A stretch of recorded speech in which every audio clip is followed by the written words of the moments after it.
licitação não é bem planejada. Mas eu queria saber a opinião de vocês aí. Tem muitos advogados aqui na plateia. Eu acho que é uma questão outro advogado. O Edson, Inder, que não é agente de contratação, mas é formado em direito, advogado também. Tem muitos aí na plateia. Só por mais circunstâncias.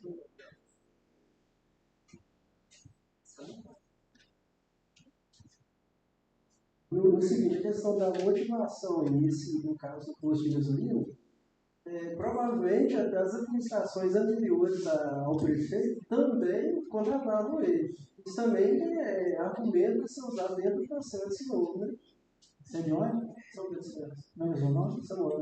Samuel, boa colocação. Porque o Samuel colocou aí, uma das formas de motivar essa questão de uma eventual contratação, em caso excepcional, uma exceção à regra e uma exceção bem clara, seria apurar o histórico anterior, antes da autoridade que está gerando o impedimento, se ela já possuía um histórico de contratação. Isso é interessante. Da mesma forma que a gente fala lá nos cargos, do nepotismo superveniente, quando o impedimento decorre do fato de que um que gera impedimento passa a exercer um cargo público posterior, aqui também é interessante a gente pensar na figura do histórico, anterior ao fato gerado do impedimento. O que acontecia com o município antes de fulano ser o prefeito? Ele já era proprietário do posto? Ele já era o proprietário da padaria? Ele já era o borracheiro? Então isso é interessante. Tem cidade aí que você não vai achar mais que um borracheiro para arrumar pneu da prefeitura, não. Aí você vai fazer como? Você arrumar um pneu? Você vai andar 30 quilômetros para arrumar um pneu furado? Nossa, são coisas que realmente têm que ser analisadas de forma bem objetiva, mas fundamental. Olha, eu tenho um borracheiro na minha cidade e o borracheiro é vereador. E aí, como é que vai ser? Eu vou deixar de arrumar os pneus porque ele é vereador? Então, e antes dele ser vereador, ele arrumava os pneus.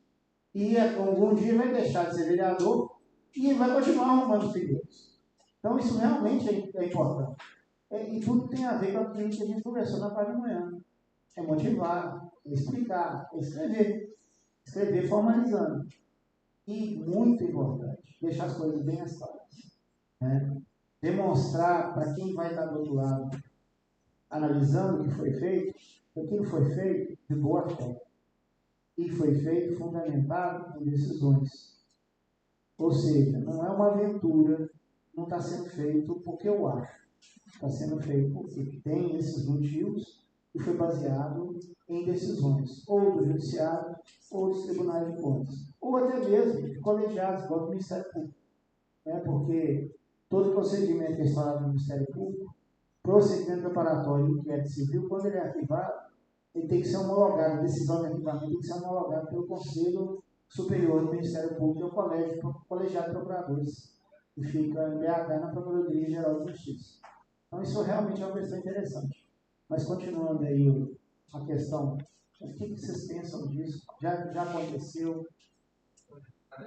Esse apontamento que ele falou, esse apontamento, inclusive, constou num dos votos do caso de Santa Cruz do Salvador, de 2009, na qual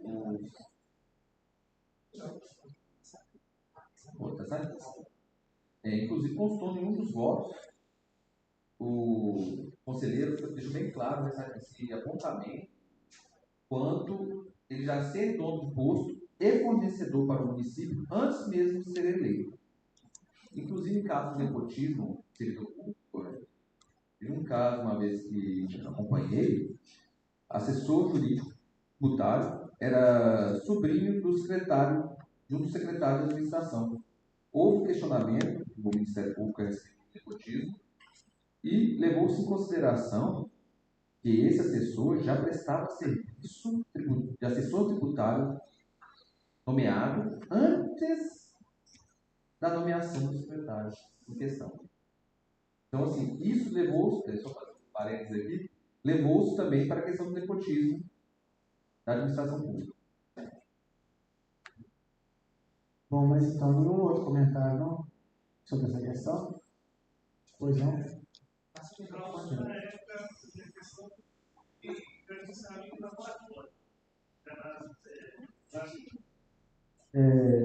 Boa tarde, né, gente? A questão foi com o laboratório de análise clínica. A vice Raul Soares, a vice-prefeita era dona de laboratório. Só que ela já tinha um histórico de mais de 15 anos que ela já estava serviço para o município. Né? Então a gente não viu a necessidade de rescindir o contrato com ela continuou fornecendo o serviço. E uma outra foi um outro município que, laboratório também, que o prefeito ganhou, né, eleito, e a esposa dele era dona do laboratório. Né? A gente também não viu a necessidade de rescindir o contrato, porque já havia vários anos que ela já prestava serviço. Você é de qual município? Presta serviço para São Pedro, mas eu sou de Raul Soares. Ah, tá. Como é que é o seu nome? Jair. Jair, obrigado. Boa tarde. Questão interessante. Né? Para a justiça eleitoral, sempre tem lei orgânica, né? Salvo se for causa uniforme. Isso também vem nas leis orgânicas, pelo menos em relação a vereadores, de proibição de contratar. Para a justiça eleitoral, um contrato firmado por qualquer das hipóteses de licitação que tenha disputa de preços, eles não consideram que é um contrato de cláusula uniforme por causa justamente da disputa de preço. Então, hoje, né, nas modalidades que a gente tem aí, pregão e concorrência. Uma questão que a gente estudou muito é o exemplo, então, favorecer o laboratório que estava prestando serviço. Né? Às vezes, o que a gente pensa? Vou aumentar a demanda para esse laboratório. Na execução, você está dizendo já. Na realidade, a gente tentou manter a forma que era antes, para não gerar aquela desconfiança, né? Do o que acontece? A justiça eleitoral entende que cláusula uniforme é justamente a questão do credenciamento. Porque o poder público estabelece todas as condições e não há disputa entre os interessados. E com relação à distribuição do serviço, está certo que, no caso de serviço de saúde, o Tribunal de Contas entende que o usuário pode escolher. Na prática, a gente sabe que o usuário não escolhe, porque ele não vai lá falar assim, eu quero médico tal, eu não quero fulano. Isso não acontece. Mas em tese seria isso. Mas o credenciamento, essa natureza realmente, né? O credenciamento, artigo 79, inciso 1, ele fala de você atender os interessados de forma não excludente e de uma forma isonômica, que seria o que você acabou de mencionar aí, fazer um controle para poder dividir de forma equânime entre os credenciados. Foge um pouco, o credenciamento, ele acaba fugindo um pouco da lógica dessa consulta de contas de ser um único fornecedor, porque esse tipo de credenciamento ele decorre da necessidade de maior abrangência de fornecedores, mas, por outro lado, ele atende uma lógica de igualdade, de não favorecimento de atos de disputa. Então, dentro daquele mesmo princípio de motivar e demonstrar no EPP, acho até que seria possível uma discussão ser encerrada sem apontamento de legalidade, não numa contratação, né? No credenciamento, mas num credenciamento desse que fosse feito. Mas realmente o caso específico, né? Mais alguém?